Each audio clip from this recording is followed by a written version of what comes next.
തന്നെ എനിക്ക് ഈ ആൾക്കാരെ വന്ന് സാക്ഷ്യം പറയുവാൻ ദൈവം സഹായിച്ച കൃപയ്ക്കായിട്ട് നന്ദി പറയുന്നു. എൻ്റെ പേര് ടോജ. ഞാൻ കൊല്ലം ജില്ലയിൽ വാളകം എന്ന് പറഞ്ഞ സ്ഥലത്തു നിന്നാണ് വരുന്നത്. ഇതെൻ്റെ ഭർത്താവ് ബിബിൻ, ഇതെൻ്റെ കുഞ്ഞ് നദാന്യ. ഞാനിവിടെ ഉടമ്പടി എടുക്കാൻ വന്നതെന്ന് പറഞ്ഞാൽ ഞാനൊരു നേഴ്സാണ്. ഞാനപ്പോൾ അസീസിയ മെഡിക്കൽ കോളേജിലാണ് ഞാൻ വർക്ക് ചെയ്തുകൊണ്ടിരുന്നത്. അപ്പോൾ അവിടെ സാലറി വളരെ കുറവായിരുന്നു. പക്ഷേ എനിക്ക് എഡ്യൂക്കേഷൻ ലോണൊക്കെ ഒത്തിരി ഉള്ളതിനായിട്ട് ഈ സാലറി കൊണ്ട് എനിക്കതൊന്നും വീട്ടാൻ പറ്റുന്നൊന്നുമില്ലായിരുന്നു. അങ്ങനെ എനിക്ക് കൂടുതൽ ഒരു ജോലി വേണം എന്നാഗ്രഹിച്ച് പുറത്തോട്ട് പോകുന്നതിന് വേണ്ടിയിട്ട് ഞാൻ ശ്രമിച്ചു. പക്ഷേ എനിക്ക് ഒത്തിരി തടസ്സങ്ങളായിരുന്നു. അങ്ങനെ എനിക്ക് എൻ്റെ ഫ്രണ്ട്സൊക്കെ ഒത്തിരി ഷെയർ ചെയ്ത് എനിക്ക് ഓരോ സാക്ഷ്യങ്ങളൊക്കെ തരുമായിരുന്നു. പക്ഷേ അത് ഞാൻ സ്കിപ്പ് ചെയ്ത് കളയുമായിരുന്നു. പിന്നെ കാണണം എന്നോർക്കും, അങ്ങനെയായിരുന്നു. അതുപോലെ തന്നെ കൃപാസനത്തിൽ പോകണം എന്ന് പറഞ്ഞാലും എൻ്റെ ഒരിതെന്ന് പറഞ്ഞാൽ എല്ലായിടത്തെയും മാതാവ് ഒരുപോലാണല്ലോ. അപ്പോൾ ഞാൻ കൃപാസനത്തിലെ മാതാവിന് ഒരു വിശ്വാസമില്ലായ്മയൊന്നുമില്ല. പക്ഷേ എനിക്ക് കൃപാസനത്തിൽ വരണം എന്നുണ്ട്. പക്ഷേ കൃപാസനത്തിലെ മാതാവും എല്ലാ മാതാവും ഒരുപോലായിരുന്നെന്നായിരുന്നു എൻ്റെ ഒരിത്. അങ്ങനെ എനിക്ക് സൗദി MOH എഴുതി എനിക്ക് പാസ്സായി. അങ്ങനെ സൗദിയിൽ പോകാൻ വേണ്ടിയിട്ട് ഞാനിരുന്നു. അപ്പോൾ എനിക്ക് സൗദിയിൽ പോകുന്നതിന് നമുക്ക് ഡേറ്റ ഫ്ലോ ക്ലിയർ ആക്കണം, നമ്മളുടെ സർട്ടിഫിക്കറ്റ് ക്ലിയർ ആക്കണം. അങ്ങനെ അസീസിയ മെഡിക്കൽ കോളേജിൽ നിന്ന് എനിക്ക് അവർ എക്സ്പീരിയൻസ് സർട്ടിഫിക്കറ്റ് തരത്തില്ലെന്ന് പറഞ്ഞു. 6 മാസമേ ഞാൻ അവിടെ വർക്ക് ചെയ്തുള്ളൂ. അപ്പോൾ അതുകൊണ്ട് എനിക്ക് എക്സ്പീരിയൻസ് സർട്ടിഫിക്കറ്റ് തരത്തില്ലെന്ന് പറഞ്ഞു. അങ്ങനെ ഞാൻ അടുത്തുള്ള ഒരു ഹോസ്പിറ്റലിൽ നിന്ന് എക്സ്പീരിയൻസ് സർട്ടിഫിക്കറ്റ് വാങ്ങി. പക്ഷേ അത് 3 തവണയും റിജക്ഷനായി. അങ്ങനെയാണ് ഞാൻ കൃപാസന മാതാവിൻ്റെ പള്ളിയിൽ വരുന്നത്, ഉടമ്പടി എടുത്ത് പ്രാർത്ഥിക്കുന്നത്. അങ്ങനെ സമയ ചുരുക്കത്തിൻ്റെ മാതാവെന്ന് ഞാൻ അച്ഛൻ പറയുന്നത് കേട്ടിട്ടുണ്ട്. അങ്ങനെ ഞാൻ കൃപാസന മാതാവിനെ ഉടമ്പടി എടുത്തു. ആദ്യത്തെ നിയോഗമായിട്ട് ഞാൻ എൻ്റെ ഡേറ്റ ഫ്ലോ ക്ലിയർ ആകണമെന്ന് മാതാവിനോട് പ്രാർത്ഥിച്ചു. ഒക്ടോബർ 1 ഞാൻ ഡേറ്റ് ഇട്ട് പ്രാർത്ഥിച്ചു, മാതാവേ എനിക്ക് അത് റിജക്ഷൻ മാറി എനിക്ക് സൗദിയിൽ പോകുവാനുള്ളത് നീ എനിക്ക് ഒരുക്കി തരണേന്ന് പ്രാർത്ഥിച്ചു. ഓഗസ്റ്റ് 31 ആയപ്പോഴും സെപ്റ്റംബർ 31 ആയപ്പോഴും എനിക്ക് അതിനെപ്പറ്റി ഒരിതുമില്ല. അങ്ങനെ ഞാൻ മാതാവിനോട് പ്രാർത്ഥിച്ചു, മാതാവേ സെപ്റ്റംബർ 31 നാളെ ഒക്ടോബർ 1 ഞാൻ ഡേറ്റ് ഇട്ട് പ്രാർത്ഥിച്ചേക്കുന്നത്, എന്നിട്ടും എനിക്ക് ഏജൻസിയിൽ നിന്നൊരു കോള് വരുമോ, ഒന്നും കാണുന്നില്ല.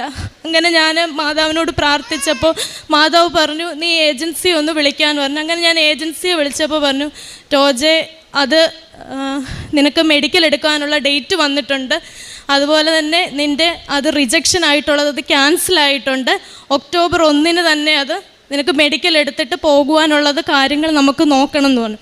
അങ്ങനെ ഒക്ടോബർ 1 ഞാൻ മാതാവിനോട് പ്രാർത്ഥിച്ചു. അന്ന് തന്നെ എനിക്ക് മെഡിക്കൽ എടുക്കുവാനുള്ള ഭാഗ്യം എനിക്ക് മാതാവ് തന്നു.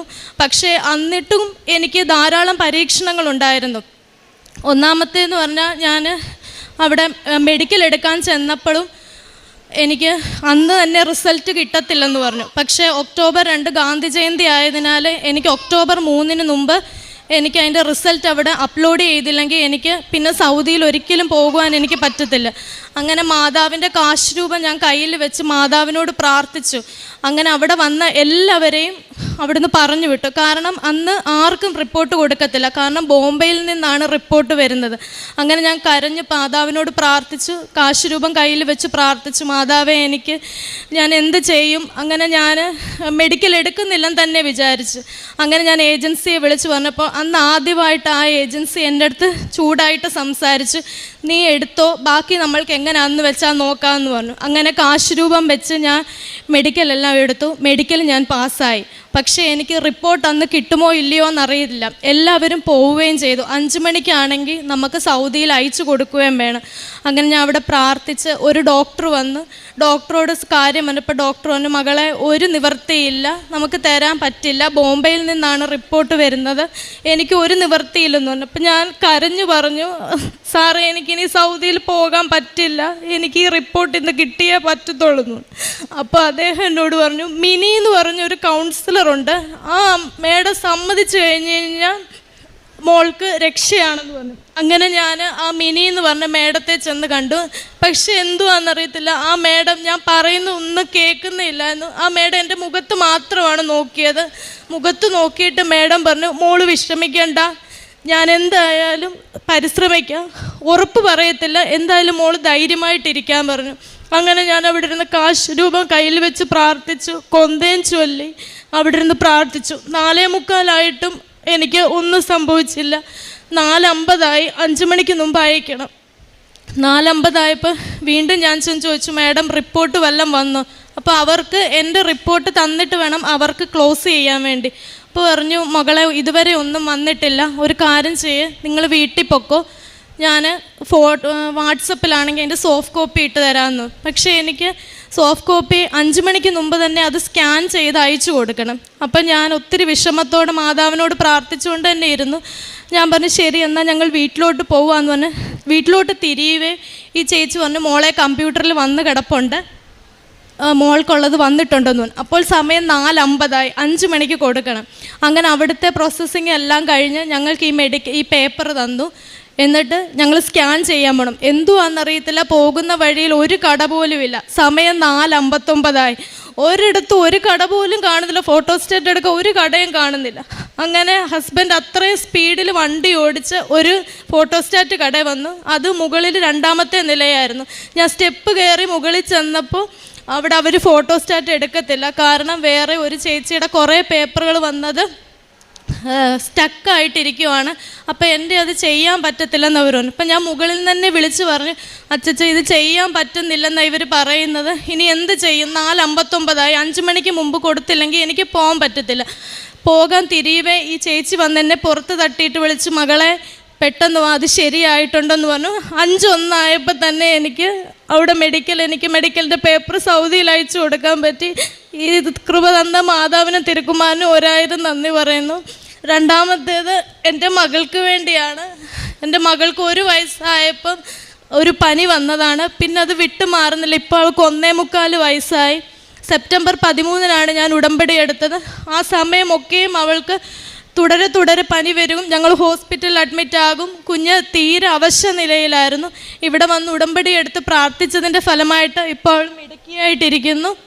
മാതാവിൻ്റെ എണ്ണ എന്തും ഞാൻ കുഞ്ഞിനെ നെറ്റിയിൽ തേച്ച് കൊടുക്കും. അതുപോലെ തന്നെ മാതാവിൻ്റെ നേർച്ച വസ്തുവായ തേനും എന്നും കുഞ്ഞിന് വായിൽ ഒഴിച്ചു കൊടുക്കും. പിന്നെ ഞാൻ കാരുണ്യപ്രവർത്തനം ചെയ്തതെന്ന് പറഞ്ഞു കഴിഞ്ഞാൽ അടുത്തുള്ള ഒരു അനാഥാലയത്തിൽ എൻ്റെ കൈ കൊണ്ട് തന്നെ ഉണ്ടാക്കിയ ചോറ് കൊണ്ട് കൊടുക്കും. പിന്നെ ഇവിടുന്ന് വാങ്ങിച്ച പത്രം ക്രൈസ്തവർക്കും കൊടുക്കും. അതുപോലെ തന്നെ മാതാവിൻ്റെ ഉടമ്പടി തൈലം ആശുപത്രിയിൽ പോയി രോഗികൾക്ക് പുരട്ടി കൊടുക്കുമായിരുന്നു. പിന്നെ അതുപോലെ തന്നെ എൻ്റെ സ്വന്തം ഞാൻ ജനിച്ചു വളർന്നത് ഒരു ഓർത്തഡോക്സ് ഫാമിലിയിലാണ്. ഹസ്ബൻഡ് മർത്തോമ ഫാമിലിയിലാണ്. എനിക്ക് ഈ അനുഗ്രഹങ്ങളൊക്കെ തന്നതിൻ്റെ ഭാഗമായിട്ട് എൻ്റെ ഹസ്ബൻഡിൻ്റെ ഫാമിലി ഇപ്പോൾ ഹസ്ബൻഡും മാതാവിൽ പൂർണ്ണ വിശ്വാസമായിരിക്കുകയാണ്.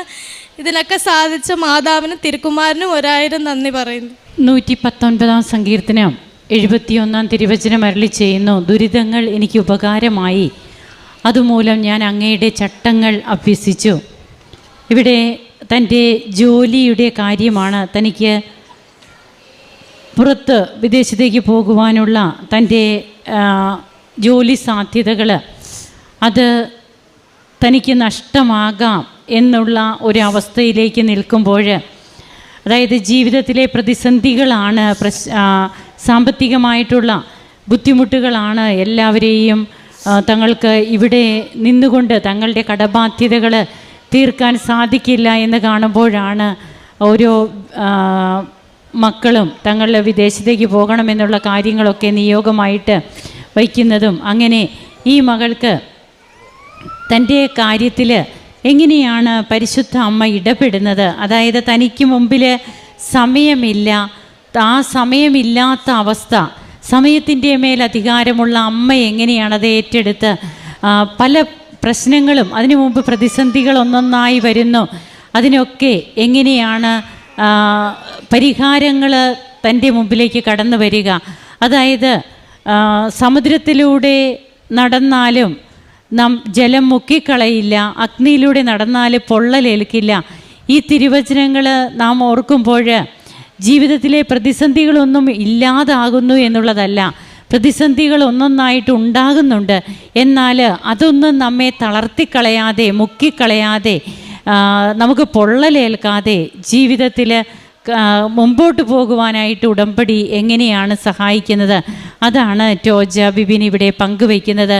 അങ്ങനെ തനിക്ക് ലാസ്റ്റ് മിനിറ്റിൽ തനിക്ക് എങ്ങനെയാണ് തൻ്റെ മെഡിക്കൽ റിപ്പോർട്ട് തനിക്ക് സബ്മിറ്റ് ചെയ്യാൻ സാധിക്കുക, പിന്നീട് തൻ്റെ ജോലി സാധ്യതകളൊക്കെ തനിക്ക് കിട്ടുന്നതും, ഉടനെ തന്നെ താൻ സൗദിയിലേക്ക് പോകുന്നു, ഡിസംബർ 6 പോകുന്നതിൻ്റെ സാക്ഷ്യമാണ് നാം കേട്ടത്.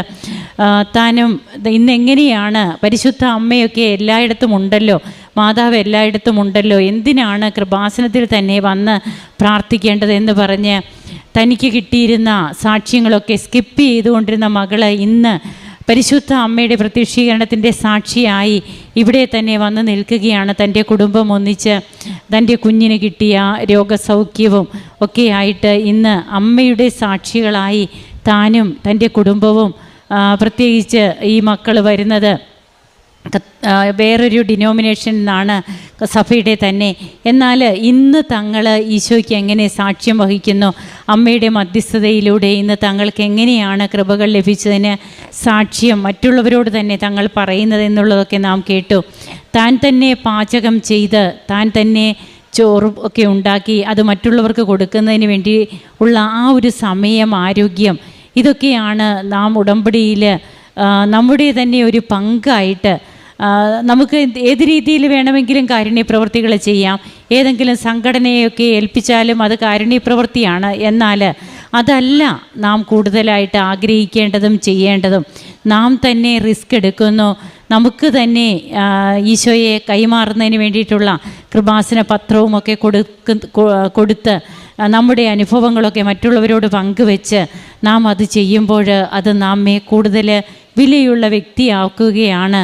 നമുക്ക് കരങ്ങളടിച്ച് ഈശോയ്ക്കും അമ്മയ്ക്കും നന്ദി പറയാം. യേശുവേ നന്ദി, യേശുവേ സ്തുതി, യേശുവേ ആരാധന.